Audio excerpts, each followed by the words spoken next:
পশ্চিমবঙ্গের ৮টি জেলা এই মুহূর্তে ডিভিসির ছাড়া জলে বন্যার সম্মুখীন হয়ে দাঁড়িয়ে রয়েছে। এই বন্যাকে কেন্দ্র করে আমাদের এই রাজ্যের মাননীয় বিরোধী মূর্খ দলনেতা তিনি বলছেন যে বিজেপিকে ক্ষমতায় আনুন, আর বন্যা হবে না। আমরা সাধারণত যারা স্কুল কলেজে পড়াশুনো করেছি তারা জানি বন্যা দুভাবে হয়। এক, বৃষ্টির জল প্রচুর পরিমাণে হলে বন্যা হয়।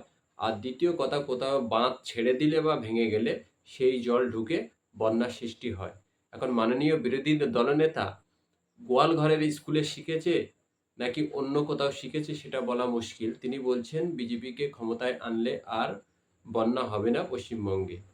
এখন তার এই বন্যা হবে না বলার দুটি কারণ থাকতে পারে। এক, তিনি বলতে চেয়েছেন যে ঘাটাল মাস্টার প্ল্যানের জন্য কেন্দ্রীয় সরকার টাকা দিচ্ছে না। তার কারণ হলো বিজেপি পশ্চিমবঙ্গে ক্ষমতায় আসতে পারছে না বলে। তার বক্তব্য অনুযায়ী, মাননীয় বিরোধী দলনেতার বক্তব্য এটাই প্রমাণ হচ্ছে যে পশ্চিমবঙ্গে বিজেপি গণতান্ত্রিকভাবে জনগণের রায়ে ক্ষমতায় আসতে পারছে না। তার জন্য কেন্দ্রীয় সরকার বাংলাকে বঞ্চনা করার জন্য টাকা আটকে রেখেছে। আর দ্বিতীয় আরেকটি কারণ হতে পারে, যেহেতু আমাদের দেশের প্রধানমন্ত্রী তিনি শুধুমাত্র মানুষ না বা প্রধানমন্ত্রী না, তিনি বায়োলজিক্যাল, অর্থাৎ তিনি ঈশ্বর বা ভগবান। সেই জন্য তিনি পশ্চিমবঙ্গে বা তার দল পশ্চিমবঙ্গে ক্ষমতায় আসতে পারছে না বলে তিনি বন্যাটা ইচ্ছা করে ঘটিয়ে দিচ্ছে। অর্থাৎ এই যে বন্যা হচ্ছে সেটা বায়োলজিক্যাল প্রধানমন্ত্রী ইচ্ছা করেই করাচ্ছে। তার কারণ তিনি গণতান্ত্রিকভাবে পশ্চিমবঙ্গে ক্ষমতায় আসতে পারছে না। বিরোধী দলনেতা বললেন বন্যা হবে না। তো এই দুটো কারণেই বন্যা না হওয়ার কারণ। এক, কেন্দ্র টাকা আটকে রেখেছে বলে বন্যা হচ্ছে।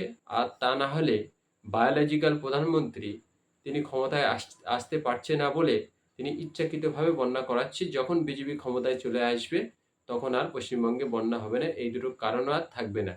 এখন এই যদি হয় আমাদের রাজ্যের মাননীয় মূর্খ বিরোধী দলনেতার চরিত্র বা কথা বলার সিস্টেম, তাহলে আপনারা বুঝতেই পারছেন এরা যখন পশ্চিমবঙ্গে ক্ষমতায় চলে আসবে তখন এই শান্ত শিষ্ট কালচারের বাংলা কোথায় গিয়ে দাঁড়াবে, সেটা একটা বড় প্রশ্নচিহ্ন হয়ে দাঁড়িয়েছে।